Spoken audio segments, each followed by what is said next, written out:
Bujqit e Tetovës në protest para komunës, pasi akoma nuk kanë marrë asnjë dëmshpërblim nga breshiri që i dëmtoi të mbjellat në vitin 2024. Sipas tyre, edhe pse dëmi ishte 100%, në atë kohë komuna dhe Ministria e Bujqësisë u premtuan 35% dëmshpërblim, më pas u premtuan 10%, por deri më tani nuk kanë marrë asnjë denar.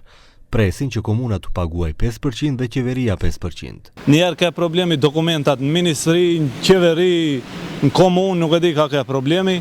Masandi kem në komunu të kam me krijetarin në 10 orë, na premtoj një janar dhe lishohen paret, janari shkoj, ka ardhur shkurti, njëjtë para zgjedhjeve na premtoj se dhe lishoje, nuk i lishoje në para zgjedhjeve, as mbas zgjedhjeve. As informata, komisioni e vlerësoi damin 100%, tapi komunës s'kemi as 5%, dhe ne lipim tjenët barabat e në me Maqedoninë lindore. Jo perëndimorën. Perëndimori është mazdore bujkët. Dhe ne jena qytetarë të këtij vendit. Për tatemi imi të barabartë me qerët, a për damët që na bëhen neve, jena çmangët. Nga komuna e Tetovës në një përgjigje me shkrim na thanë se deri në fund të këtij muaji bujqit do të marrin mjete financiare.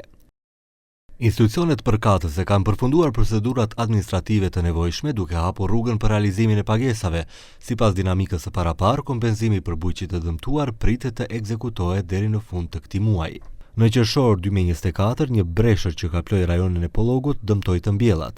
Në atë kohë, Ministri i Bujqësisë bashkë me kryetarin e komunës u zotuan se bujqit do të dëmshpërblehen, që atëherë lëshimi i mjeteve vetëm është shtyr, ndërsa bujqit thonë se janë në borxh nëpër banatorët bujqësore pasi nuk i kanë paguar farat e të mbjellave.